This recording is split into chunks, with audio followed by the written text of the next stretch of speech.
Oke, tidak pakai lama, hari ini kita siap memperkenalkan seorang hamba Yes. Tuhan yang kita tahu tadi dari A to Z ya. Ya. Seorang hamba Tuhan yang luar biasa, inspirasi banget. Dia adalah gembala dari JKI Muda. Dia punya Love Academy yang memperlengkapi anak-anak muda supaya punya relationship yang benar di hadapan Betul. Tuhan. Dan tidak pakai lama, kita sambut sama-sama Pastor Raditya Oloan. Yuk Come beri on. apresiasi. Berikan Wow. tepuk tangan. Kasih tepuk tangan. Thank you, Pastor. Kalian cocok banget buat jadi komentator sepak bola kayak gini. Seru banget. Oke, selamat malam semuanya. Senang banget lihat semangat dari semua teman-teman di sini. Walaupun saya sungguh prihatin, ada yang mengira bahwa saya suami Gal Gadot. Aduh. Tapi hari ini sebelum kita ingin mulai, yuk kita berdoa sebentar. Tuhan, we need your power to understand your word. Kami butuh kuasa-Mu untuk mengerti firman-Mu. Jadikan kami anak muda yang begitu powerful, menjadi garam terang dunia dan menjangkau jiwa sebanyak-banyaknya buat kemuliaan nama Tuhan.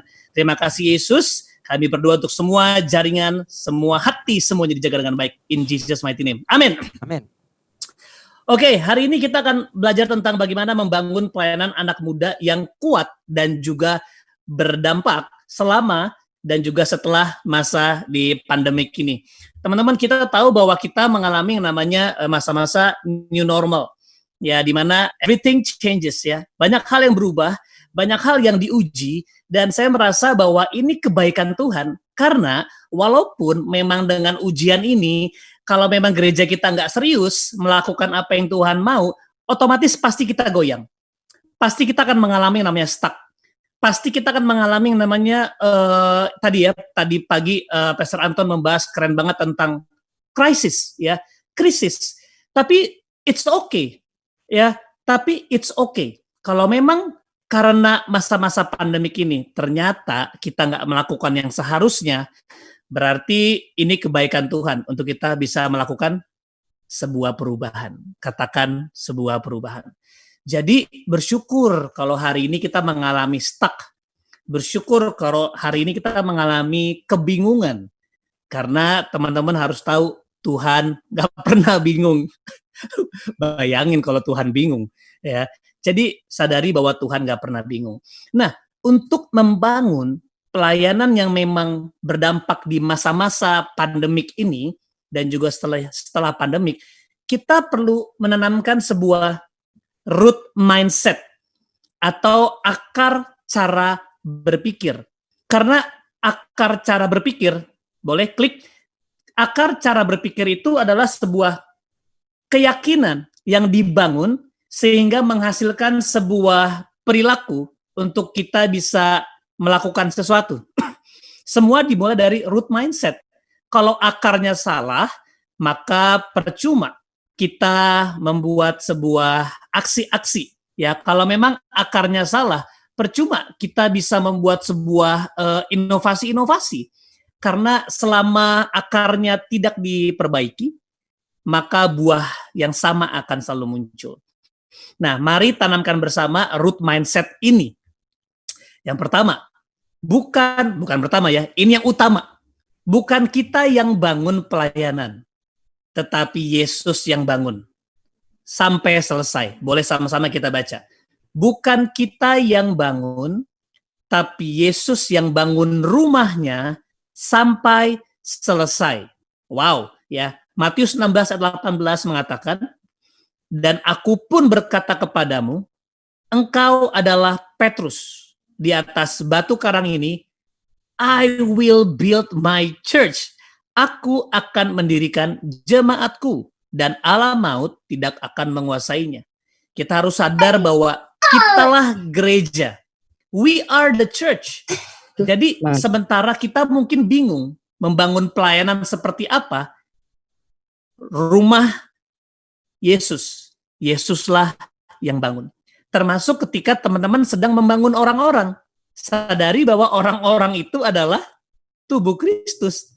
Jadi harusnya yang membangun Yesus. Nah, ini yang pertama kita harus tanamkan. Supaya jangan sampai kita yang pusing, padahal Yesus gak pusing. Ya, kita harus sadar bahwa Yesuslah yang bangun rumahnya. Untuk itu, klik fokusnya adalah mengandalkan Yesus membangun rumahnya. Bukan mengandalkan Yesus membangun rumah kita. Nggak heran kita stres karena kita merasa jadi Tuhan untuk pelayanan kita. Memang membangun strategi penting, membangun sebuah nilai-nilai itu sangat penting. Tapi jangan sampai kita melupakan harusnya Yesuslah yang membangun rumahnya. Ya, Wahyu mengatakan bahwa Yesus ketuk-ketuk di luar pintu. Jangan sampai kita sibuk meeting gereja, sibuk meeting pelayanan, Yesusnya di luar lagi nunggu. Tolong, aku mau masuk. Kau sibuk kali di dalam meeting-meeting terus. Padahal kalau kita buka pintu, Yesus masuk, dia akan mulai merombak, dia akan mulai membangun rumahnya. So, pertanyaan yang penting adalah, apakah kita membuka ruang untuk Tuhan Yesus, untuk rohnya bekerja? Makanya lihat, kalau Yesus yang bangun, Filipi 1 ayat 6, ia yang memulai, ia yang meneruskan, dan pada akhirnya Yesus akan menyelesaikan. Jadi tugas kita cuma menyediakan tempat sebesar-besarnya untuk Yesus membangun rumahnya sampai selesai. Kalau hari ini kita merasa sudah mengandalkan Tuhan dan terasa stres, ada pertikaian, ada percekcokan, ada kesulitan, tanyakan kembali, apakah setiap kita pemimpin atau setiap kita yang terlibat benar-benar hidup mengandalkan Yesus? Kalau sudah, ya sudah. Ya, ingat tadi pagi Pastor Anton, ada mungkin sedang dirombak, mungkin sedang diatur, mungkin sedang direnovasi, under construction. Sabar saja.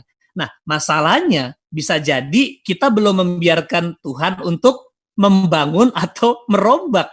Nah, ini jadi masalah. Tinggal tunggu waktunya aja, kita akan mengalami yang namanya keruntuhan.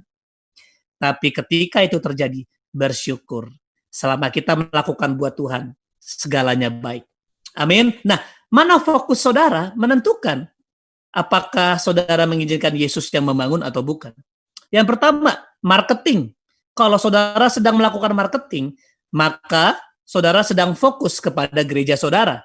Fokusnya adalah memperkenalkan gereja, memperkenalkan artis-artis dalam gereja saudara, memperkenalkan setiap sound system ada di gereja saudara. Itu marketing. Ayo dong datang ke gereja gua bagus loh.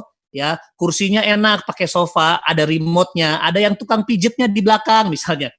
Tolong dong datang ke gereja gua, enak loh, pelayanannya seru, ya rundown-nya menyenangkan, musiknya bagus. Nah, saudara sedang melakukan marketing. Atau mungkin kristenisasi, fokusnya agama. Lu masuk Kristen, di Kristen enak loh, ibadahnya cuma seminggu sekali ya. Di Kristen enak loh, kita nggak harus sulit-sulit mengejar keselamatan. Enak loh, kalau kita masuk Kristen, fokusnya adalah agamanya.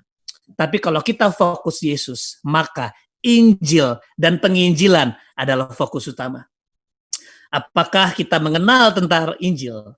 Apakah gereja kita dibangun di atas dasar Injil? Karena Alkitab banyak mengatakan bahwa Injil adalah the first importance. Ya, 1 Korintus 15, saudara bisa lihat 2 Korintus 4, di situ banyak mengatakan, Roma 1 mengatakan bahwa Injil adalah kekuatan Allah. Injil mengokohkan. Jadi kalau pelayanan kita bukan dibangun di atas cornerstone, batu penjuru, yaitu Yesus, maka sebenarnya kita sedang membangun rumah sendiri. Saya ingat sekali di tahun 2012, ketika pernikahan saya goncang, hancur. Ya, mungkin saya nggak tulis di materi, tapi ini bisa jadi salah satu tambahan. Pelayanan yang kuat dibangun dari kehidupan keluarga yang kuat. Pelayanan yang kuat selalu dibangun dari kehidupan keluarga yang kuat. Kalau teman-teman di rumah menjadi anak benar-benar yang hormat dengan orang tua, yang melakukan yang terbaik untuk tunduk kepada orang tua, melayani orang tua, maka pelayanan cuma menjadi sebuah buah yang powerful. Nah, saya ternyata ketika jadi pendeta 2012 waktu itu, dan saya mulai menjadi orang yang controlling, saya mulai menjadi orang-orang yang mencoba menjaga nama baik, mulai memaksakan orang untuk melakukan segala sesuatu, mulai memanipulasi orang untuk datang ke gereja, mulai meeting demi meeting untuk mempertanyakan kenapa bangku kita kosong, tapi nggak melakukan hal-hal yang esensi, tidak membangun culture-culture yang dimana seperti kita belajar penginjilan, dibangun di atas dasar Injil. Lalu saya di rumah juga menjadi orang yang tidak menjadi contoh, menjadi teladan. Nah, setelah rumah tangga saya terkena dampaknya, di situ Tuhan ternyata menyadarkan saya bahwa ternyata yang saya bangun bukanlah rumah Tuhan, tetapi rumah Raditya Oloan. Ya, saya teringat Mazmur 127. Saudara boleh buka di rumah, boleh buka gadget, boleh buka Alkitab saudara. Jikalau bukan Tuhan yang membangun rumah, sia-sialah orang membangunnya. Jikalau bukan Tuhan yang mengawal kota, sia-sialah pengawal berjaga-jaga. Sia-sialah kamu bangun pagi-pagi dan duduk-duduk sampai jauh malam, dan makan roti yang diperoleh dengan susah payah, sebab ia memberikannya kepada yang dicintai pada waktu tidur. Jadi dasar pertama ini penting. Kita harus memastikan Tuhan Yesuslah yang membangun rumahnya. Apakah kita mempersiapkan hati untuk Tuhan Yesus membangun? Apakah kita mempersiapkan nilai-nilai yang Kristus hidupi? Apakah kita melakukan apa yang Kristus lakukan? Atau kita tidak melakukan apa yang Dia lakukan? Ya. Lalu yang selanjutnya, dalam melayani anak muda, you need to have passion. Nah, UF beberapa tahun lalu membuat sebuah tema yang namanya passion, tentang gairah. Nah, penting sekali untuk kita melayani anak muda yang kecenderungan remaja apatis. Karena mereka hidup dengan sosial media. Mereka hidup itu tidak terkoneksi satu sama lain secara nyata, tetapi secara maya. Mereka cenderung gampang bosen, mereka cenderung milih-milih, dan mereka sangat tertutup. Kalau kita tidak maintaining our passion, kita akan frustasi, kita akan stres. Nah, ini hal-hal yang saudara bisa terapkan. Maintaining your passion memiliki dua kutub, yaitu to be radical and to be relevant. Saudara, kalau saudara punya dua kutub ini, saudara nggak akan stres. Ya, pusing-pusing dikit bolehlah. Stres-stres mungkin karena saudara sedang merapikan prioritas. Tapi kalau teman-teman semua menyadari bahwa I need to be radical, bukan hanya relevan, bukan hanya radical, tetapi radikal dan juga relevan. Radikal itu bicara tentang sumber. Sumber saudara bukanlah jemaat. Sumber saudara bukanlah apa yang jemaat mau.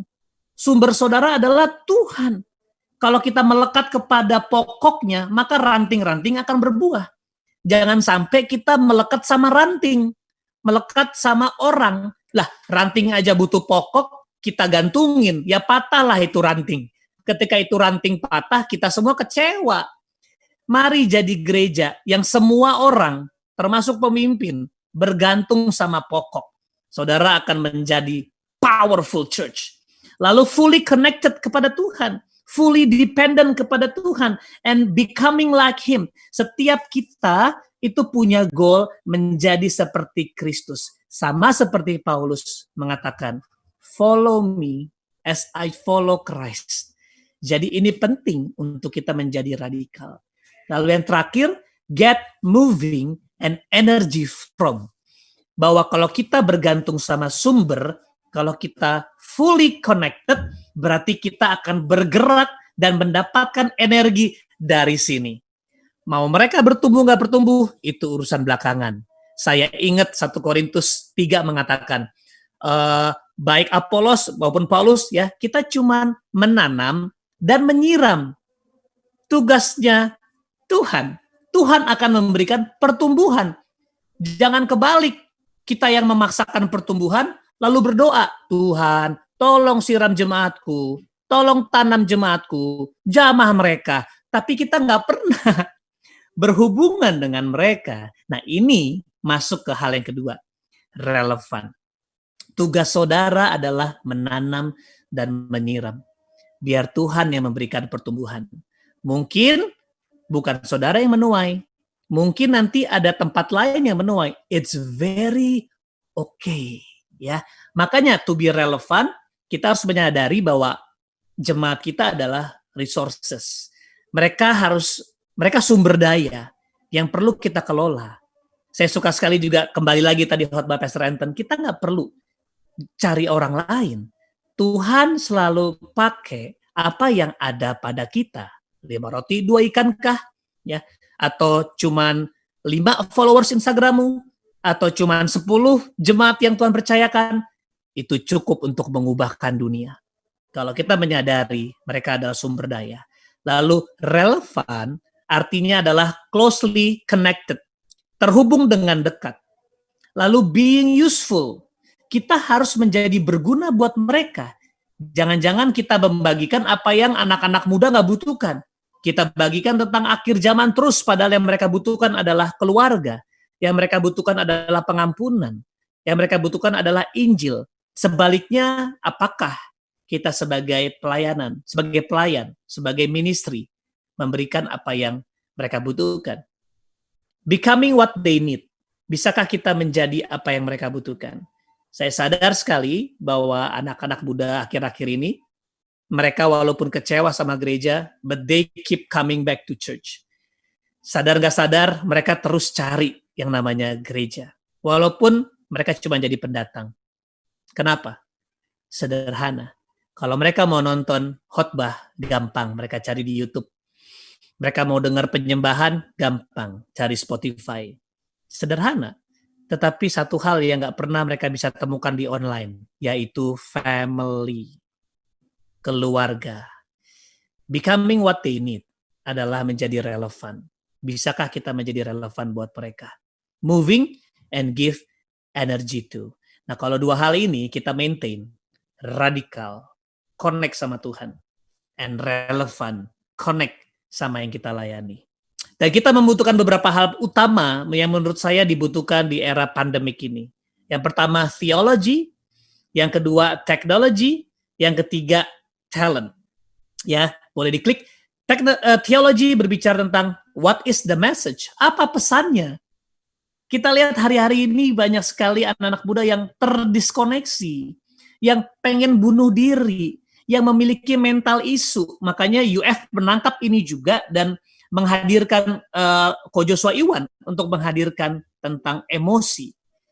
Karena akhir-akhir ini banyak sekali kita yang khususnya generasi alfa, mereka memang generasinya ini adalah generasi yang miskin intrapersonal. Karena tidak biasa berhubungan, tidak ada bapa rohani, tidak ada pendekatan kepada sosial secara intim. Makanya mereka miskin emosi. Mereka semakin pintar setiap hari. IQ mereka itu semakin bertambah. Kayaknya 0.8 atau 2.8, aku nggak tahu. Aku dapat juga informasi dari Ko Joshua Iwan. Sementara IQ-nya bertambah, tetapi EQ semakin berkurang tiap tahun. Jadi saudara bisa bayangkan, generasi yang terlalu pintar dan semakin pintar, tapi bobrok emosinya. Pintar, tapi susah ditegur. Pintar, tapi baperan. Pintar, tapi kuper. Pintar, tapi caper. Caper, kuper, baper. Ya kan? Nah, itu kenapa we need to give them the message yang mereka perlukan. Ya, theology. Menurut saya yang paling utama adalah Injil.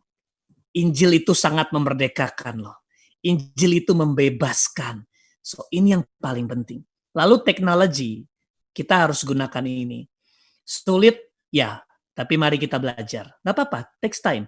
Ketika gereja saudara mulai menggunakan teknologi, mungkin akan ada transisi, di mana mulai banyak orang-orang yang hilang. Termasuk di gereja kami pun, yang sudah sangat erat dengan teknologi, tapi ketika masa pandemik, ternyata yang kami pikir aktif, sekarang tidak terlalu aktif dalam sosial media, dalam koneksi-koneksi dalam YouTube atau Instagram ataupun dalam Zoom. Tapi tugas kita bukan memastikan mereka terkonek, tapi memastikan kita memberikan informasinya, kita terus mendidik, karena kita harus terus bergerak dan menuntun jemaat perlahan-lahan. So we need to use technology karena bagaimana kita menyampaikan pesan melalui teknologi. Saya bersyukur di kelas-kelas kami 2 bulan belakangan, kami membuat kelas skala nasional dan itu diikuti dari benar-benar dari Binjai, dari Aceh sampai ke Papua.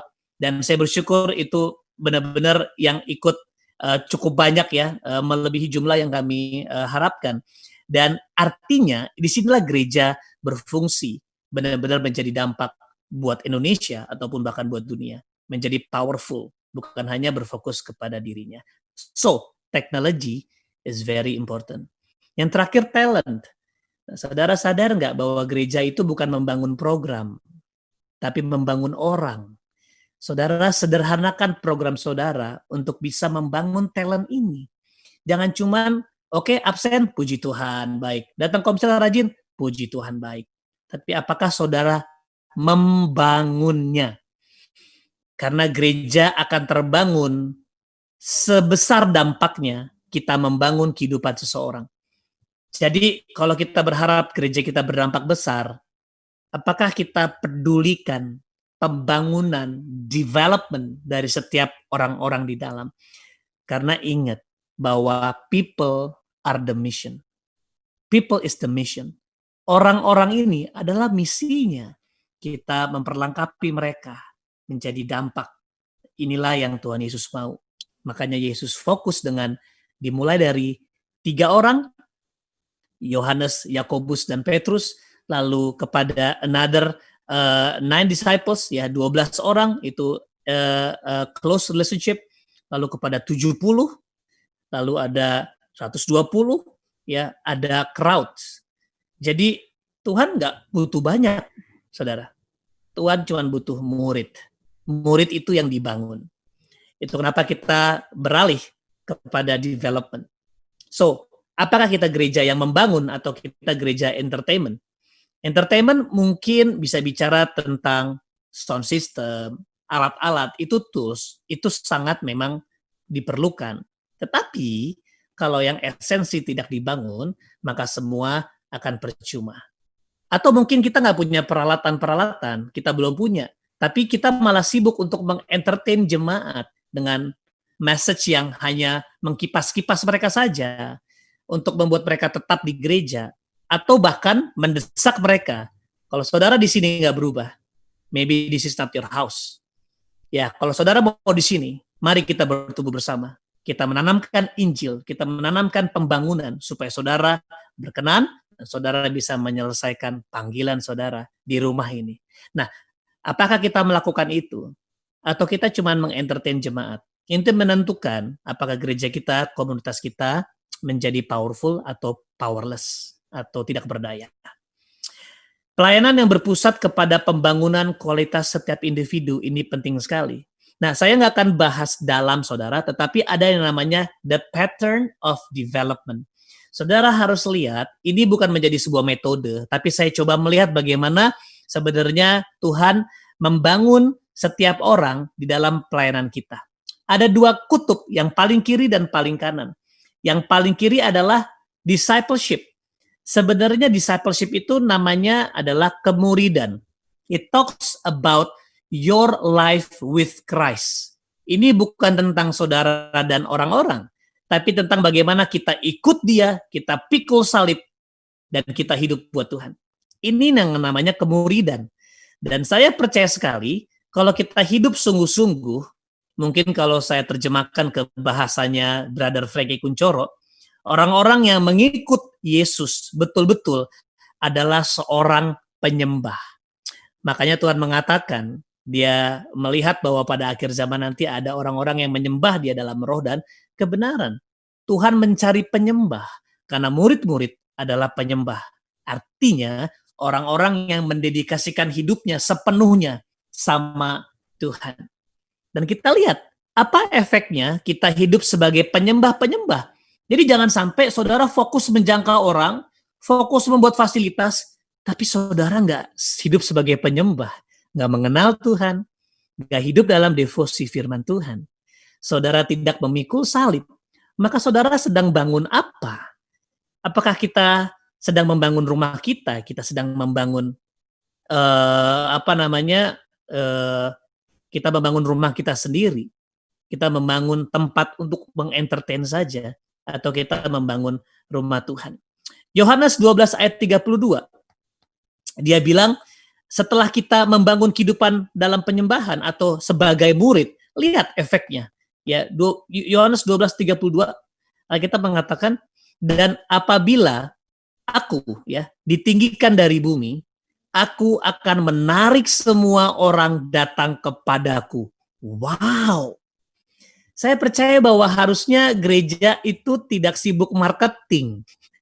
Tuhan itu peduli sama umatnya. Kalau dia tahu ada rumah yang dibangun di atas dasar dia akan kirim orang-orang ke rumah, pasti. Kenapa? Masa kita bangun rumah yang benar lalu Yesus menghalang-halangi?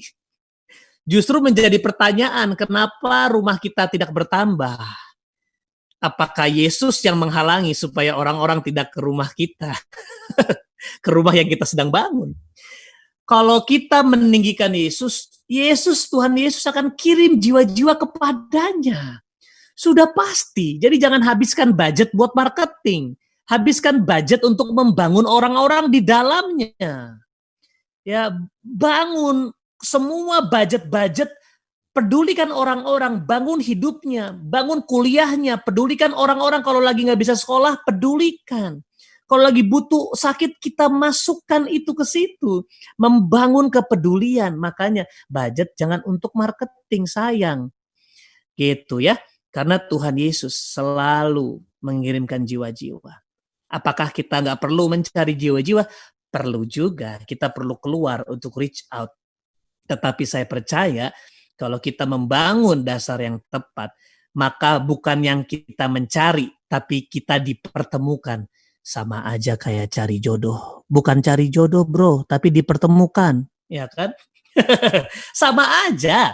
Prinsip sama. Kita nggak perlu mencari jodoh. Kita perlu membangun hidup yang luar biasa. Nanti Tuhan pertemukan. Begitu juga dengan jiwa-jiwa. Tuhan akan membuat kita dipertemukan. Lalu setelah Tuhan kirim, kita harus gembalakan. Kita rawat mereka. Kita kasih makan mereka, lalu kita bangun, kita muridkan, lalu kita utus. Inilah proses dari discipleship kepada disciple making, yang namanya pemuridan. Dari kemuridan kepada pemuridan, ini aja proses yang kita bangun teman-teman. Ya, this is the pattern of development. Pengajaran ada di dalamnya, kelas ada di dalamnya. Mentoring person to person ada di dalamnya. Teguran ada di dalamnya. Mempromosikan ada di dalamnya. Tetapi patternnya adalah ini. Worship atau kemuridan. Tuhan kirim jiwa. Kita perhatikan, kita gembalakan. Jangan cuma absensi. Ya, pedulikan hidup mereka. Gitu. Lalu dimuridkan dan diutus, dipercayakan. Untuk menjangkau, untuk memberikan pesan, untuk menjadi pesan. Kita sampai kepada tahap yang terakhir, ya. Powerful development requires a powerful environment. Wow, ini powerful sekali. Saya pun menyadari ini penting. Karena banyak sekali kita membangun orang tapi tanpa fasilitas yang tepat. Kita mendidik mereka tapi tidak punya fasilitas. Akhirnya yang dididik malah tidak terbangun dengan baik karena tidak ada lingkungan yang sehat yang mendukung. Nah, powerful environment saya bagi menjadi 3, yaitu family, school, dan mission. Keluarga, lalu sekolah, atau kita bisa bilang didikan, atau kita bisa bilang pemuritan ada di sini, proses kita dibangun, lalu yang terakhir diutus, mission. Nah, ketiga hal ini bukan jenjang ya. Saya melihat dulu di pelayanan saya juga, kalau mereka udah ikut kelas A, udah bisa pelayanan.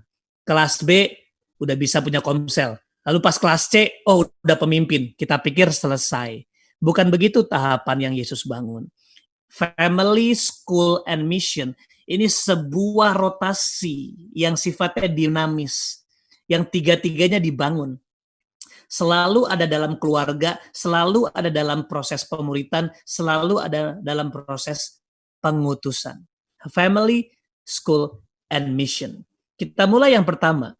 Family. Ya, kita perlu membangun environment family. Kalau nggak ada ini, saudara, nanti kalau saudara tegur, rasanya seperti menghukum, saudara. Makanya koreksi itu harus didahului oleh koneksi. Kalau kita nggak ada koneksi, lalu kita coba mengkoreksi, maka mereka akan menerima itu bukan sebagai kasih sayang. Mereka menerima sebagai penghukuman. Kayak, lu kuliah gua aja nggak pernah peduli, tegur-tegur lagi. Nah, ini anak muda begini. Kayak, we don't care enough to their personal life. Kita nggak peduli. Lalu kita main tegur-tegur. Nah, ini juga kurang sehat. Ya, makanya kita harus membangun a safe environment that is built upon love, honor, and trust.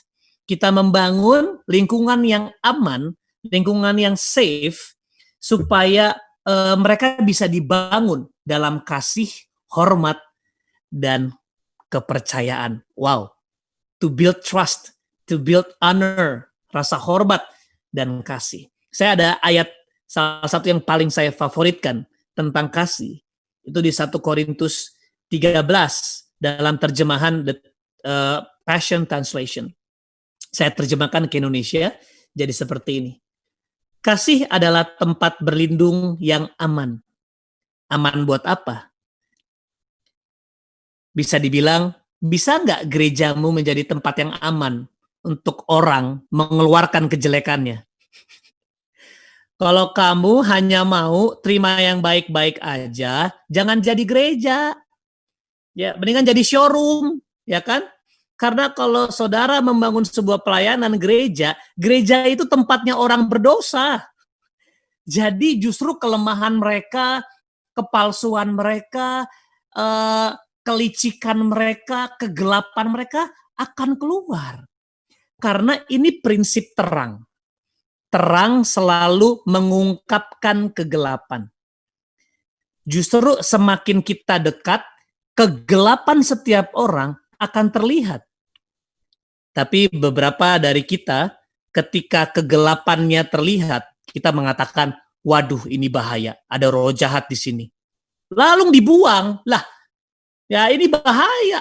Justru ketika kegelapannya muncul, peluk itu, rengkuh itu, dan mengatakan, I know, saya tahu, it's okay, mari kita bertumbuh bersama. This is the church. Inilah gerejanya Yesus. Jujur saudara, saya justru jatuh ketika saya jadi pendeta. Justru di situ kepalsuan saya keluar, kebusukan saya keluar, tetapi saya bersyukur saya punya lingkungan yang tidak menolak kejelekan saya. Karena ini yang namanya keluarga. Keluarga tidak hanya menerima apa yang baik, tapi keluarga juga menerima apa yang tidak baik. Because this is family, di mana setiap kelemahan, kekurangan dibangun menjadi sebuah kekuatan. Saya pernah dengar satu orang mengatakan gini, hubungan yang paling kuat dibangun di atas dasar kehancuran atau brokenness. Ketika saya menemukan kelemahan seseorang dan seseorang menemukan kelemahan saya, lalu kita saling memeluk, mengatakan, sorry ya gue masih lemah, it's okay gue juga lemah, yuk kita sama-sama dibangun. Wow, ini akan terbangun trust, akan kebangun rasa percaya. Dan saya yakin kalau Injil dan Yesus ada di tengah-tengah, ini nggak akan menjadi sebuah pembiaran. Karena ada didikan di situ. Makanya love harus dibangun. Ya, karena kasih tidak pernah berhenti percaya yang terbaik dari seseorang. Kasih tidak pernah memandang kegagalan sebagai kekalahan. Karena kasih tidak pernah menyerah untuk mengasihi. Wow, dahsyat sekali. Kasih gak pernah menyerah kasih nggak pernah berhenti percaya, dan kasih memandang kegagalan bukan sebagai kekalahan. Wow, it's very powerful. Teman-teman, kita sadar bahwa kalau di company ya, mereka banyak sekali tertarik dengan kelas-kelas inovasi, perubahan, strategi-strategi kreatif, ya. Bagaimana mencapai sebuah perubahan yang maksimal. Tapi kalau belajar tentang kerapuhan, belajar tentang otentik, belajar tentang berani menjadi lemah, ini nggak laku ini. Ya, ini nggak laku. Semuanya pengen inovasi, kreativitas. Ya, tapi lihat, Brené Brown, boleh diklik, mengatakan gini, there will be no original creativity, innovation, and change without love, connection, and vulnerability. Ya, tidak akan ada kreativitas yang original, inovasi yang original, dan juga sebuah perubahan tanpa kasih, hubungan, dan kerapuhan. Wow. Jadi saudara, pertanyaannya gini, kalau saudara menemukan gembala saudara lemah, atau bahkan mereka tiba-tiba dalam masa-masa sulit terjatuh, apa yang kamu lakukan? Ini yang membuat gereja dibangun di atas kepalsuan. Karena jemaat juga menuntut pemimpin untuk jadi sempurna. Harusnya tidak. Pemimpin itu harus bertanggung jawab untuk mengerjakan perubahannya, pertobatannya. Tapi kalau pemimpin lagi lemah, bisa nggak jemaat menopang pemimpinnya? Kalau nggak bisa, saudara punya PR untuk merombak setiap nilai. Karena pemimpin sama dengan jemaat. Sama-sama orang berdosa yang butuh anugerah. Tetapi pemimpin harus punya tanggung jawab untuk terus ikuti Kristus. Untuk menjadi teladan. Bukan menjadikan kejatuhan sebagai pembiaran. Tetapi menjadi sebuah pelajaran untuk dibangun. Makanya di tempat kami membangun ini memang tidak mudah, tapi saya punya orang-orang terdekat, di mana kalau saya jatuh, bahkan ke area-area yang tidak pantas buat seorang pendeta, tapi saya punya tempat yang aman untuk saya bisa berbagi. Saya bisa menangis, saya bisa bertobat, dan di situ kami bisa saling memeluk. Pastor Ayu bangkit lagi. Wow, saya menemukan rumah di sini. Saya menemukan rumah, saudara. Makanya mohon maaf saya tidak menyinggung kalau saudara adalah sekarang sudah menjadi anak yatim atau orang tua saudara meninggal. Bukan itu maksud saudara ketika saya mengatakan yatim piatu ya. Jadi gereja itu jadi rumah Tuhan, bukan jadi panti asuhan. Ya, kalau rumah Tuhan, maka gereja ini akan menghasilkan anak-anak Allah yang punya rasa aman, yang punya rasa confidence. Bukan untuk dilayani, tapi untuk melayani. Bukan untuk diterima, tapi untuk menerima. Bukan selalu me, tetapi justru use me. Bukan serve me. Tapi beda ketika gereja dibangun di atas dasar kepalsuan, maka ini bukan jadi rumah, tapi panti asuhan. Apa sih panti asuhan? Orang-orang yang kehilangan bapak, kehilangan rasa aman, yang selalu membandingkan satu sama lain, yang selalu berkompetisi. Nah, ini namanya panti asuhan. Menantikan untuk diambil, saudara. Ya, saya percaya gereja harus jadi rumah. Menghasilkan anak-anak Allah, bukan anak-anak yatim. Yang gak heran kalau gereja pecah terus, karena isinya anak yatim, bukan anak Allah, saudara. Saya bicara ini sama saya. Saya juga pelaku. Saya adalah anak yatim yang berfokus sama diri saya, yang memanipulasi orang-orang. Saya capek, saudara. Saya bertobat. Saya mau membangun rumah Allah yang dibangun di atas dasar cinta. Tapi yang kedua, yang gak kuat, yang gak kalah kuat, yaitu school. Karena kalau rumah tanpa sekolah, ini jadinya anak-anak manja. Makanya Ibrani bilang, kalau kita dihajar sebagai anak-anak ya yang dikasihi, bukan anak-anak gampangan. Nah, saudara, anak-anak gampangan dalam bahasa aslinya itu keras sekali. Dibilang anak-anak jahanam. Wow. Jadi anak-anak yang gak dididik akan menjadi anak-anak jahanam. Kasar sekali. Paulus menyatakan seperti itu. Bukan Paulus, Ibrani menyatakan seperti itu. Bahwa kalau anak-anak Allah dibangun dengan cinta tapi juga didikan. Makanya di sini penting pemuritan. Ada 2 quotes yang saya sangat suka. Yang pertama adalah dari Dietrich Bonhoeffer, The Cost of Discipleship. Kekristenan tanpa kemuridan adalah kekristenan tanpa Kristus. Ya. Lalu yang kedua, Bill Hull. Salah satu indikator paling jelas sebagai akibat kekristenan tanpa pemuridan adalah rasa bosan di gereja. Rasanya bosan, gini-gini aja. Karena nggak ada pemuritan. Karena kalau ada pemuritan, akan ada konflik, akan ada restorasi, akan ada pembangunan, akan ada peruntuhan. Ini sebuah dinamika yang sangat luar biasa. Nah, saudara, waktu saya nggak banyak lagi, kita lihat bagaimana seorang hamba Tuhan yang saya kagumi, yaitu Billy Graham. Seorang hamba Tuhan yang luar biasa, udah membuat banyak pertobatan terjadi, menjadi alat Tuhan yang menarik. Tapi di akhir hidupnya ditanya, Pastor, apa yang kamu mau lakukan kalau kamu bisa kembali menjadi anak muda lagi? Nah, ini dia bilang, saya tidak akan melakukan KKR demi KKR lagi. Saya akan memberikan seluruh hidup saya kepada 12 orang. Saya akan menginvestasikan hidup saya buat mereka. Wow. Jadi kalau dia aja yang sudah membangun pelayanan begitu besar, menyadari harusnya hidup saya habiskan buat 12 orang. Kenapa kita pengen sesuatu yang kembali ke sebelumnya? Yuk, mari kita build people.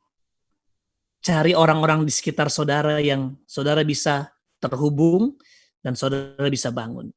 Dan yang terakhir, yaitu powerful environment, yaitu mission. Misi, bagaimana gereja bermisi, gereja yang selalu mempercayakan, gereja yang selalu mengutus. Ya, empower, memberdayakan dan mempercayakan mereka untuk melayani dan berjalan sama Tuhan. Saudara, saya kemarin ketemu dengan Pastor Jim Yos. Dan dia mengatakan sama saya gini, saya punya 12 murid regional, anak rohani saya, di 12 kota. Semuanya berumur 18 sampai 26 tahun. Dan KTP-nya, agamanya masih non-Kristen. Bayangin saudara. Kita lihat bagaimana orang-orang yang dipercayakan untuk menjadi alat Tuhan, untuk menjangkau jiwa-jiwa. Dan saya tanya, kok bisa Pak? Gimana caranya? Oh, saya punya prinsip seperti ini. Ketika saya menjangkau orang, di hari pertama, dia saya jadikan pemimpin. Bayangin saudara. Jadi dia bilang gini, ketika dia bertemu dengan orang itu, lalu ilustrasinya dia kasih 2 makanan. Oke, kamu mau ikut saya? Oke, ini makanan buat kamu. Loh, satu lagi buat siapa? Satu lagi buat orang lain. Jadi sejak hari pertama mentalitasnya sudah dibangun. Oh, oke, saya dimuridkan, tapi saya juga langsung memuridkan. Ya, tapi kalau gereja kan sulit kayaknya ya. Oh, mau memuridkan, tunggu dulu. Ikut dulu setahun, ikut 2 tahun, di tahun kedua jatuh dalam dosa, murtad habis itu. Jadi memang perlu strategi, perlu fasilitas, yes. Tetapi kita lihat polanya Yesus. Yesus tidak memuridkan dengan pola jenjang pendidikan. Kita lihat, boleh diklik. Yesus tidak bergerak dengan jenjang pendidikan, tetapi sebuah perjalanan berbasis hubungan, pengajaran, dan pelatihan. Lihat bagaimana Yesus memilih. Oke, saya pilih kamu, ikut aku. Tanggalkan semuanya, ikut aku, pikul salib. Lalu belum lama mereka ikut Yesus. Langsung diberikan kuasa dan dipercayakan. Oke, pergi, beritakan Injil. Ya ampun, Ya, akhirnya 12 murid ini pergi beritakan Injil dan melepaskan kuasa Tuhan. Tiba-tiba 12 orang ini balik. Waktu balik apa yang terjadi? Yang pertama, guru, siapa terhebat dari kami? Waduh, ada roh kesombongan di situ. Lalu Yesus sederhana, Yesus gak panik. Waduh, kamu sombong, ada roh setan di sini. Jangan kamu di rumah ini, nanti mimbar akan kotor sama kamu. Tidak, dia cuma bilang, siapa yang mau jadi terbesar harus jadi yang terkecil. Sederhana. Yesus gak pernah merasa gagal. Lalu yang kedua, dia bilang, Tuhan, guru, aku melihat ada orang-orang di situ menyembuhkan orang sakit, tapi dia bukan geng kita. Wah, ini ya, ini roh perpisahan ya, roh denominasi ya. Oh, no, bukan. Gak apa-apa ada denominasi ya, yang penting kita harus tetap bersatu. Lalu apa yang Tuhan Yesus bilang? Dia bilang, kalau mereka tidak menolak kita, ya berarti mereka bersama-sama dengan kita. Artinya Yesus gak masalah. Tapi lihat nggak, murid-muridnya punya roh eksklusif. Oh, gua kan bareng sama Yesus, mereka enggak. Nah, dua kesalahan. Kesalahan ketiga adalah ketika dia ingin melewati kampung Samaria. Karena memang mau lewat situ, tiba-tiba ditolak. Terus Yohanes mungkin yang dengar ceritanya Elia, dia bilang gini, guru, mau saya panggil api dari surga untuk menghanguskan mereka?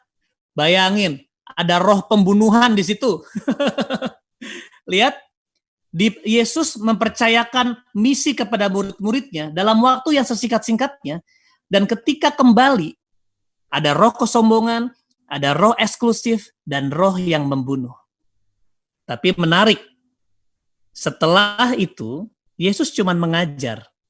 Dia cuma bilang, kamu gak tahu apa yang kamu pikirkan. Kamu gak tahu roh apa yang bekerja di kamu. Yesus tegur, tapi lihat yang terjadi. Pasal selanjutnya, setelah kasus itu, Alkitab mencatat, dan setelah itu, Yesus mengutus 70 murid lain-lainnya. Lah, gimana? 12 aja udah bikin kesalahan, gimana 70? Ini menariknya. Sementara gereja bergerak dengan kesalahan, tapi Yesus bergerak dengan kepercayaan. Yesus bergerak dengan kepercayaan. Dia bikin salah, dimuridkan. Dia bikin salah, diterima, dibangun. Dia bikin salah, dipercayakan kembali. Lihat yang terjadi.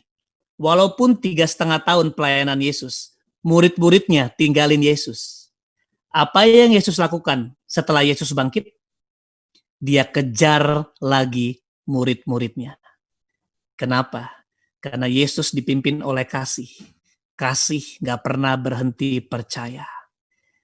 Kasih selalu percaya yang terbaik. Tapi juga dalam kasih ada didikan. Dan saya percaya saudara, boleh diklik terakhir. If Jesus is in the house, He will build His house with His way and His timing. Kalau Yesus ada di rumah, dengan apa? Kita fokus kepada Yesus, mengizinkan Yesus ada di rumah, mendengar hatinya, radikal, terhubung dengan dia, lalu melepaskan kasihnya, lalu membuka fasilitas, yaitu keluarga, yaitu pemuritan, atau school, atau didikan, dan juga misi dan pengutusan. Maka saya percaya Yesus sedang bangun rumahnya. Dan kalau Yesus bangun rumahnya, dia akan bangun dengan caranya dan juga dengan waktunya. Saya mau tutup dengan kesaksian ini, saudara. 2 tahun lalu saya bicara di UF di workshop ya. Kayaknya tahun lalu ya. Saya bicara tentang anak rohani saya yang saya banggakan. Bagaimana dia berubah dahsyat sekali, saudara. Dia anak yang paling nakal. Dia adalah bandar narkoba di usia SMA. Tapi Tuhan percayakan dia. Lalu saya langsung tertarik dengan hidupnya. Saya langsung dekatkan dia. Saya muridkan secara langsung. Sebulan, 2 bulan, 3 bulan, tiba-tiba perubahan terjadi. Teman-teman sekolahnya tiba-tiba gempar. Wah, dia aja bisa bertobat. apalagi kita gitu loh. Tiba-tiba muncul komunitas, terbangun sebuah komunitas. Dan saya melihat tiba-tiba muncul regenerasi. Dari anak saya ini muncul ke anaknya lagi, dia punya anaknya lagi sampai 4-5 keturunan dalam waktu 2 tahun. Dan saya melihat ini sebuah proses yang sangat cepat. Tapi saya harus sadari, proses yang cepat juga melibatkan kesalahan-kesalahan. Sama seperti murid-murid Tuhan Yesus. Saya terus bangun, tapi akhirnya saya harus terpisah dengan dia, karena dia sekolah di Semarang. Saya rasa beberapa pemimpin UF tahu cerita ini. Satu waktu saya lagi bicara di di Makassar. Lalu saya sedang mempersiapkan materi ini, kesaksian tentang anak rohani saya ini. Bahwa dia bertobat, wow, dia masih hidup dengan ngerokok, tapi langsung jangkau jiwa, masih ngerokok loh. Masih ngerokok, masih pakai narkoba, tapi tetap menjangkau jiwa. Jadi mereka bikin komsel sambil ngerokok, bikin komsel sambil mabok, bikin komsel sambil judi, saudara. Tapi orang-orang terus berdatangan. Sampai akhirnya perubahan demi perubahan, perubahan demi perubahan. Saya lihat luar biasa. Dan sampai akhirnya kami terpisah, saya di Jakarta, dia di Semarang. Nah, waktu saya di Makassar, saya sedang mempersiapkan materi ini tentang pemuritan. Dan ada fotonya dia di situ. Saya ditelepon sama anak saya ini. Dia ngomong gini, "Bang, gua digerebek polisi." Saudara bayangin, anak rohani saya yang saya sudah bangun sekitar hampir 2 tahun, tiba-tiba jatuh lagi. Tiba-tiba slip, ya, dan digerebek sama polisi. Dan saya puji Tuhan sama teman-teman UF, ya inilah ya tubuh Kristus. Saya lagi di Makassar waktu itu, tapi teman-teman UF bantu saya di Semarang. Benar-benar dia hampiri, dia datangi, dan bantu apa yang bisa dia kerjakan. Nah, jujur saudara, ketika saya dengar kabar ini, materi tentang anak rohani saya ini saya hapus. Saya merasa gagal.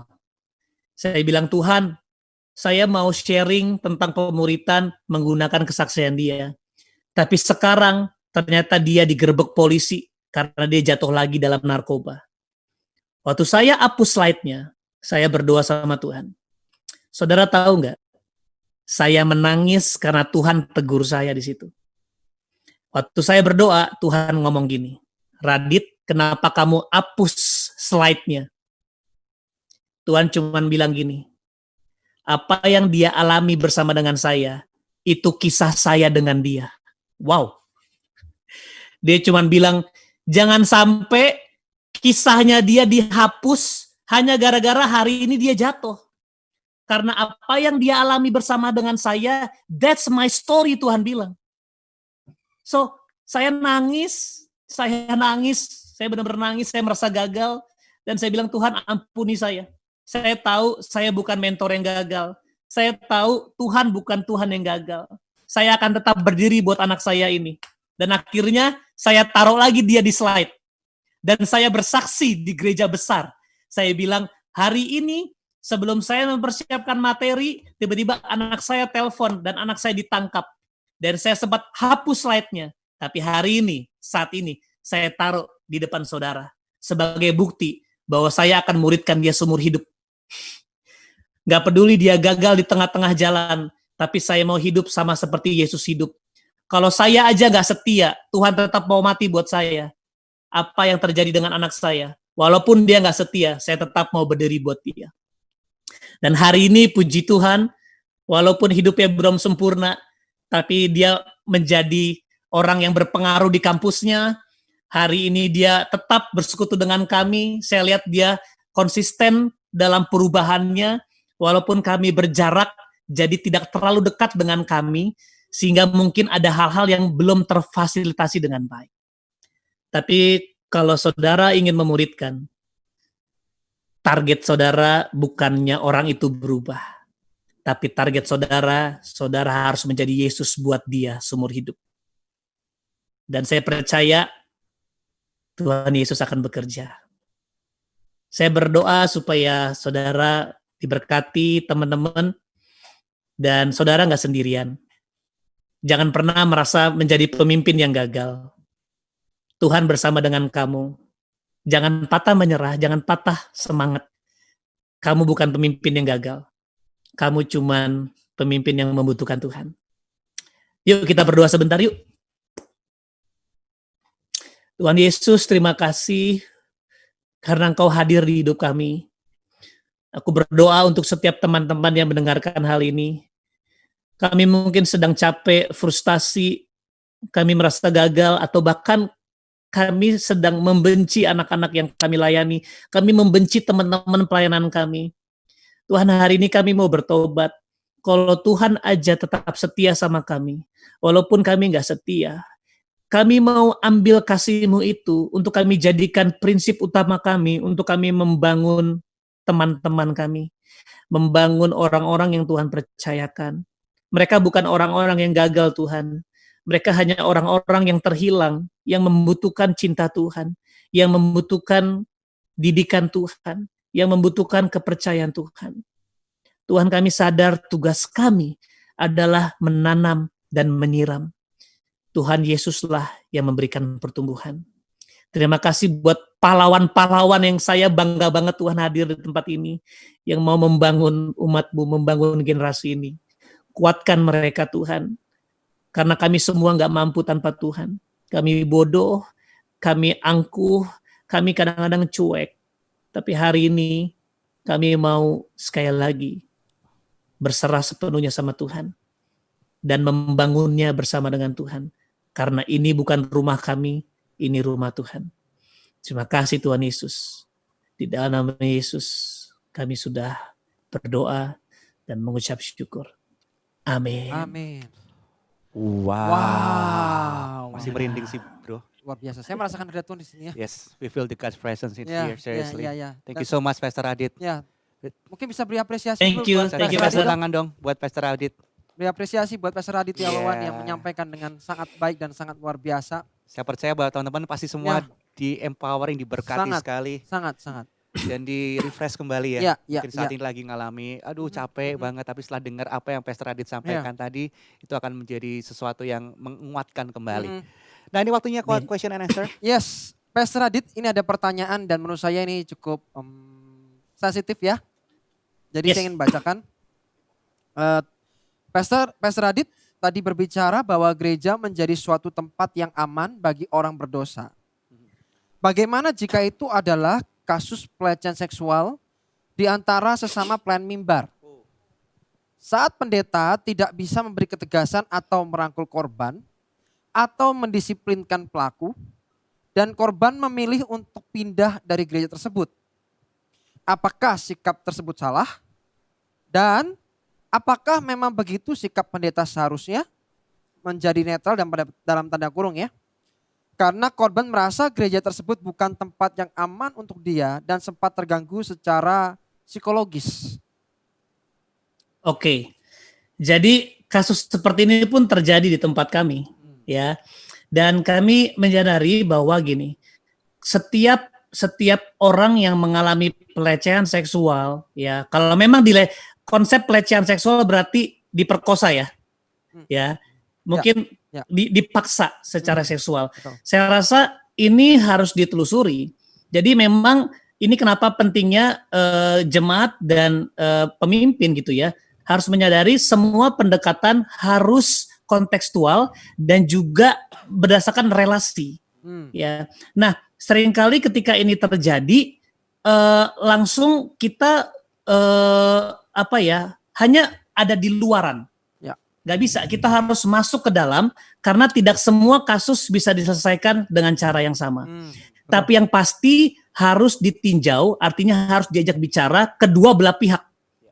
Nah, ini yang menarik, ketika kita sedang memfasilitasi kasus seperti ini harus ada two ways communication.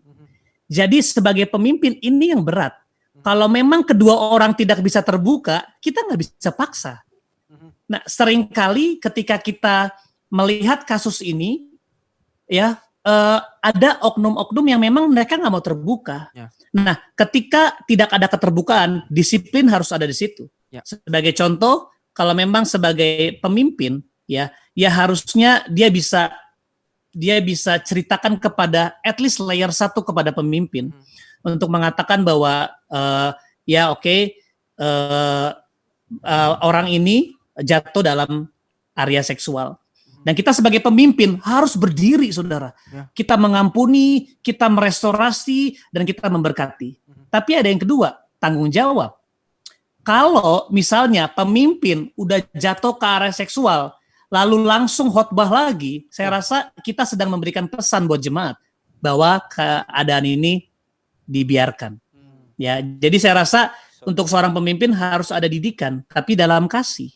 Yang kedua, yang satunya lagi ya harus difasilitasi. Ya bagaimana harus dikonseling secara pribadi. Ya. Nah, keadaan ini yang sulitnya gini. Yang paling susah adalah ketika kita ingin membangun dalam hormat dan dalam keterbukaan, ya. Lalu sangat sulit kalau memang si pelaku atau korban ya memiliki mentalitas korban. Artinya berusaha untuk nggak bisa, saya harusnya diginiin, nggak bisa. Nah ini nggak bisa juga, saudara. Nah makanya ini harus diinkubasi ya. Kedua orang ini harus difasilitasi. Memang sangat baik kalau ini bisa dibawa ke tingkat kepemimpinan, ke dalam leadership. Ya, lalu dibicarakan secara bersama dalam hormat dan dalam didikan. Ya, dan saya rasa kalau sampai diusir, saya tidak pernah setuju sih. Ya, diusir keluar dari gereja saya tidak setuju. Tetapi kalau diistirahatkan dalam pelayanan, setuju bersamaan dengan persetujuan orang tersebut. Jadi walaupun saya pemimpin, saya nggak bisa bilang, oh enggak, kamu stop, yes, kamu nggak layak. Karena kita harus bicarakan, kita harus memberikan pengertian. Misalnya orang ini jatuh, kita harus dalam jarak dekat kita harus tanyakan, tahu nggak kenapa kita prefer kamu untuk stop pelayanan? Karena nggak mudah buat kamu. Kamu butuh mengatasi pemulihan, kamu butuh disembuhkan, kamu butuh ambil waktu sendiri dengan Tuhan. Dan kenapa kamu saya disiplin? Karena saya peduli sama kamu supaya kamu tidak mati di situ. Nah, jadi goalnya itu untuk terkonek dan terhubung dan merasa bukan siapa salah, siapa benar, bukan penghukuman. Nah, ini yang terjadi ketika love bukan menjadi dasar dari sebuah pelayanan. Wow. Luar biasa. Luar biasa. Oke, ada satu pertanyaan lagi Pastor Adit. Saya akan sampaikan. Jadi Kak, bagaimana cara mengatasi teman-teman yang udah nggak ada ketertarikan sama apa yang kita usahakan? Misalnya pelayanan lewat Zoom dan platform yang lainnya. Karena ada yang menganggap tidak dapat esensi dan rasanya. Bagaimana mengatasi orang-orang yang seperti ini? Thanks Kak, Tuhan Yesus memberkati. Ya, thank you. Sekali lagi kita butuh yang namanya pendekatan. Jujur, tim saya pun, tim inti loh. Ini tim inti saya ketika masa-masa online ngilang. Bener-bener ngilang. Terus saya udah bilang, bro, lu kenapa gak ikut kelas sih? Aduh bro, gua gaptek. Ya, gua ini, gua itu. Ya tugas kita harus ajarkan. Kita harus berikan pengertian kenapa ini penting. Karena mungkin situasi ini mungkin akan begini terus dalam waktu yang tidak sebentar. Ya. Jadi kalau memang kita mau terhubung satu sama lain, kita harus manfaatkan ini dengan baik, gitu ya. Tentu ada penjelasan, ada pengertian. Jangan sampai, udah lu nurut aja deh, ikut aja deh. Lu sulit banget sih diatur. Nah ini kadang-kadang males untuk memberikan penjelasan. Kita harus memberikan pengertian. Tapi kalau dia nggak mau ikutin, ya sudah. Saudara tidak bertanggung jawab untuk memastikan dia ikut. Doakan, ya, lalu berikan pengertian. Kalau memang dia pemimpin kunci, saudara perlu atasi itu. Karena berarti ada perasaan tidak tanggung jawab di situ. Ya. Nah ini PR yang membutuhkan pendekatan. Wow. Kemudian ada pertanyaan lagi, untuk melayani generasi ini perlu membangun mereka dengan menjadi role model terlebih dahulu dan connect dengan mereka. Tapi bagaimana mengatasi kendala membuat generasi ini yang pasif menjadi lebih aktif, padahal sudah banyak contoh nyata dan cukup PDKT. Nah, mohon petunjuknya. Coba bisa diulang lagi, Pastor. Oke. untuk melayani generasi ini perlu membangun mereka dengan menjadi role model terlebih dahulu. Jadi teladan. Dan connect dengan mereka. Tapi bagaimana mengatasi kendala membuat generasi ini yang pasif menjadi lebih aktif. Oke. Iya. Padahal sudah banyak contoh nyata dan pendekatan. Iya. Udah pendekatan. Memang udah dalam ini. setiap orang itu punya karakter beda-beda ya. Ada yang slow learner, ada yang slow adapter, ada yang memang dia baru disiram dikit terbakar langsung. Ya. Nah, aku rasa sama kayak tadi ya, 1 Korintus 3, bahwa tugas kita menyiram dan menanam. Tuhan memberikan pertumbuhan. Kita harus sadari, kita tidak bertanggung jawab untuk membuat mereka terbakar. Kita nggak bertanggung jawab membuat mereka terbakar. Ya, kita bertanggung jawab memfasilitasi. Artinya pastiin gereja-gereja punya fasilitas, kita punya tools-tools yang dibutuhkan untuk mereka terbakar. Ya, entah itu pengajaran, entah itu pemuritan secara langsung, ataupun membangun hubungan. Karena saya terlalu percaya yang namanya roh ya, yang namanya fire, itu akan transfer. Nah, kalau udah deket, udah diajar, udah melakukan banyak pendekatan, tetapi masih melempem juga, secara sederhana, pasti ada sesuatu yang belum selesai di masa lalu. Itu udah pasti. Pasti ada excess baggage. Selalu kalau orang nggak bisa maju, pasti karena ada stuck di belakang. Dikasih api nggak kebakar, dibangkitin, bangkit, besoknya jatuh lagi. Pasti ada akar yang dia masih berdiam di situ. Betul. Nah, makanya penting pendekatan. Mulai tanya, apa yang membuat kamu gak terbakar? Apakah kamu ada yang belum kamu ampunin? Apa yang membuat kamu gak bisa maju? Mulai tanya, bagaimana dulu?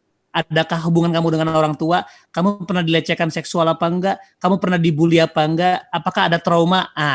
Ini butuh yang namanya mentoring jarak dekat. So good. Wow. Saya percaya ini menjawab teman-teman semua ya. Sangat menjawab. Iya. Ada pertanyaan lagi nih Kak.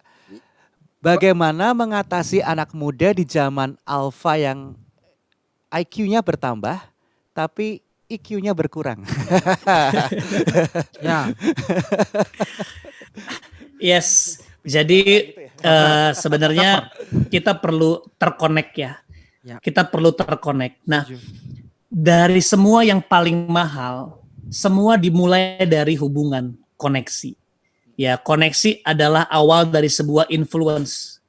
Nah, ini PR buat kita sebagai orang yang mungkin generasi di atas alpha, entah itu kita generasi Z ataupun Y ya. Kita harus membangun hubungan. Salah satu kunci untuk membangun hubungan, tunjukkan kelemahanmu sama dia. Kenapa?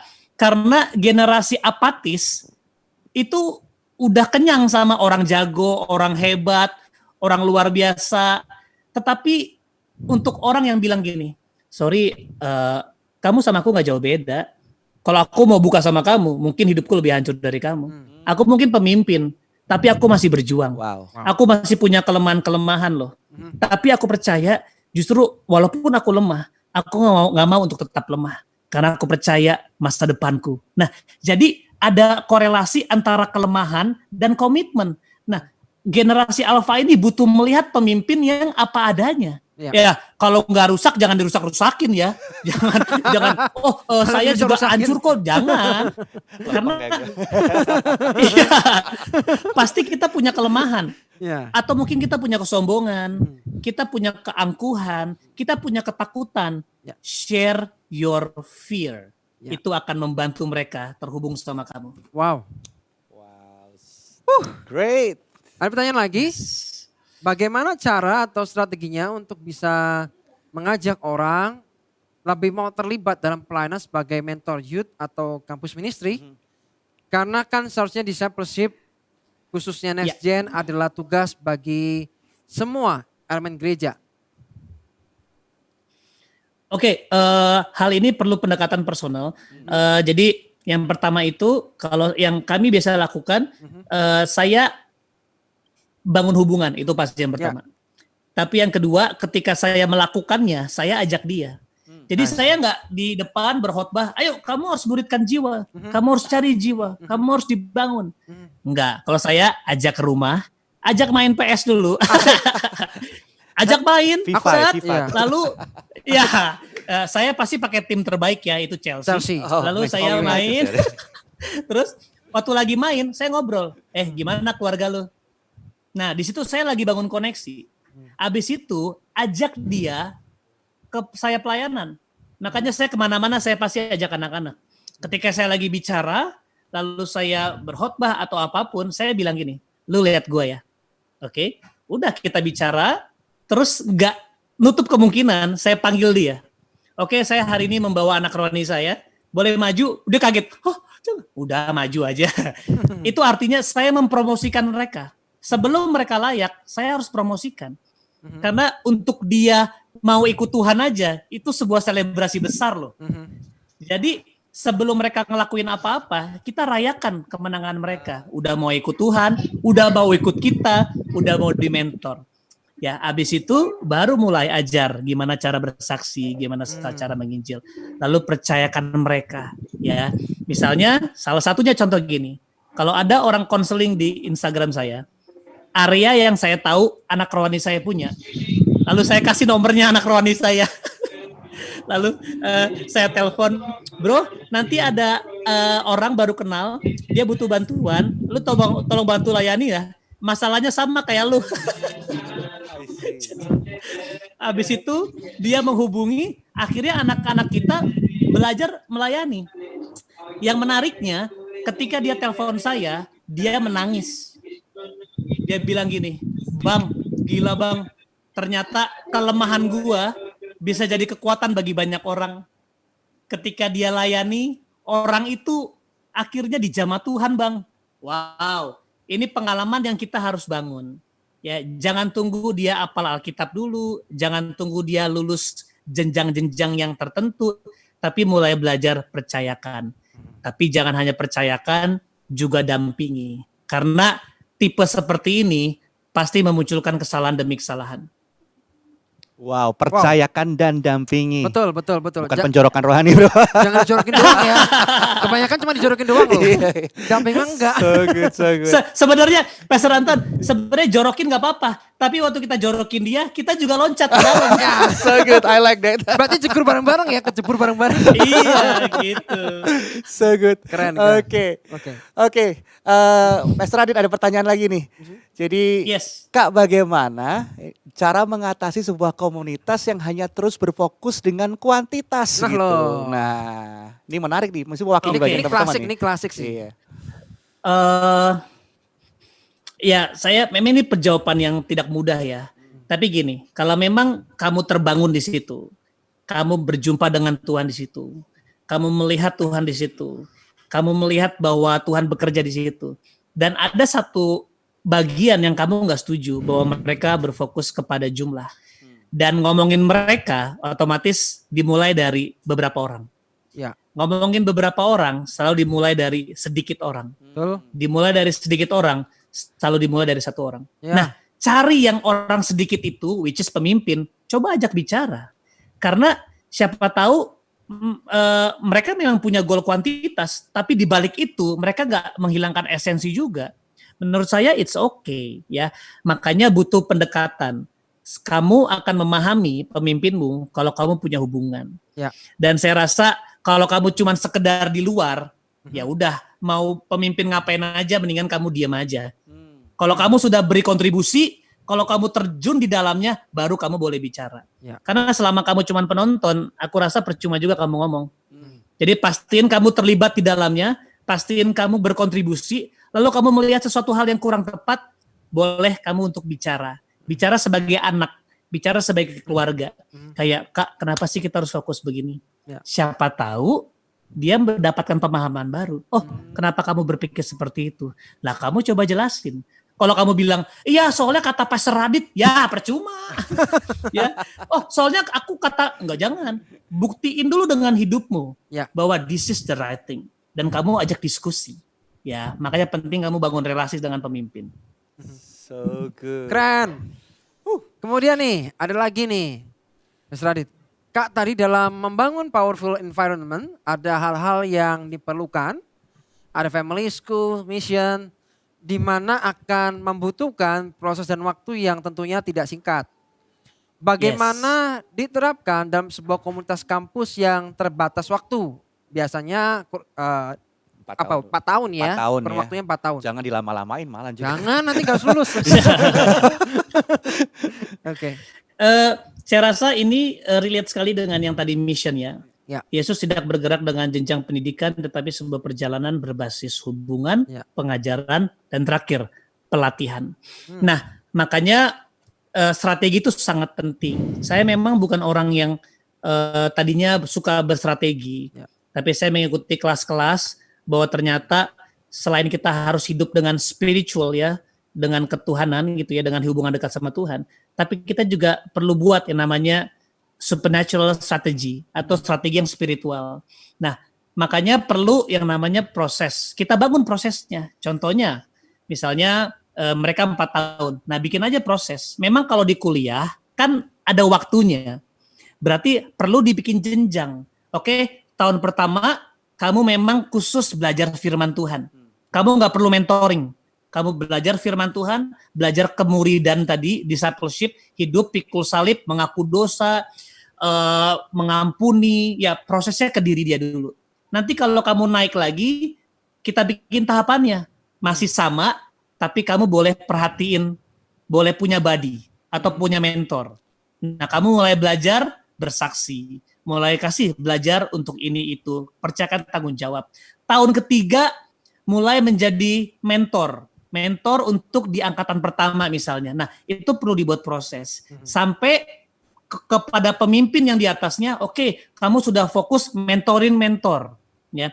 Pas di alumni, udah lagi bukan cuma mentorin mentor, kamu masuk posisi strategik untuk bikin event atau membuat sebuah fasilitas yang sifatnya bukan people tapi pembangunan. Ya. Wow. Misalnya setahun sekali bikin penerimaan mahasiswa atau bikin yang namanya mission trip. Nah, itu perlu proses. Ya. Nah, itu kalau ngomongin kampus ya, perlu dibuat strategik supaya orang yang masuk dia tahu tahapan-tahapannya. Saya di mana, habis ini kemana, habis ini kemana. Gitu, ini perlu sekali. Wow. Last ya, ada pertanyaan Terasa terakhir. ini ada pertanyaan terakhir ya. Ya. Luar biasa.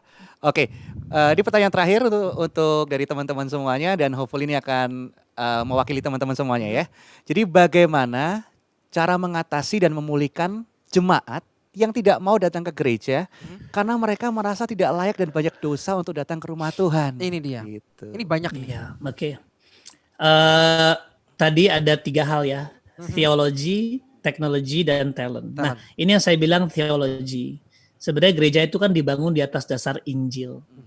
Bahkan satu pengajar tentang gospel mengatakan komunitas tanpa Injil itu cuma sosial perkumpulan sosial saja. Nah, Injil harus dinyatakan. Nah, Injil itu bicara pertama-tama tentang pengampunan dosa loh.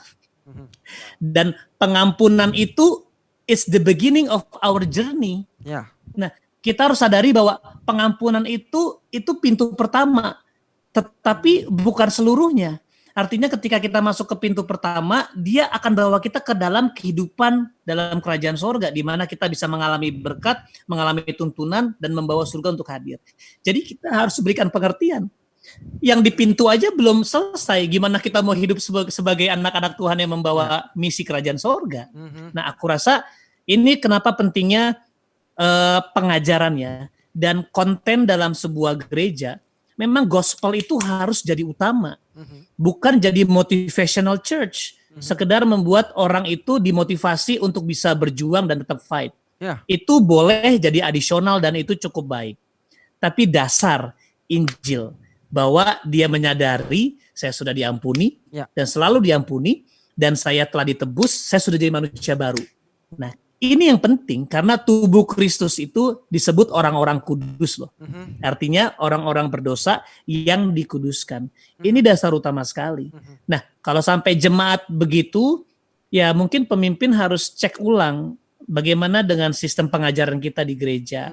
Kalau memang kita sudah fasilitasi baik, kalau kita sudah lakukan pendekatan pengajaran, kita sudah bikin modul, kita bikin kelas-kelas untuk istilahnya kelas believers ya, orang-orang yang baru percaya, dan masih begitu, ya sekali lagi, mungkin memang ada sesuatu yang belum beres. Makanya perlu pendekatan pribadi. Ini yang saya bilang jujur, saya belum punya iman punya gereja besar. Karena yang kecil aja ini susah, bro.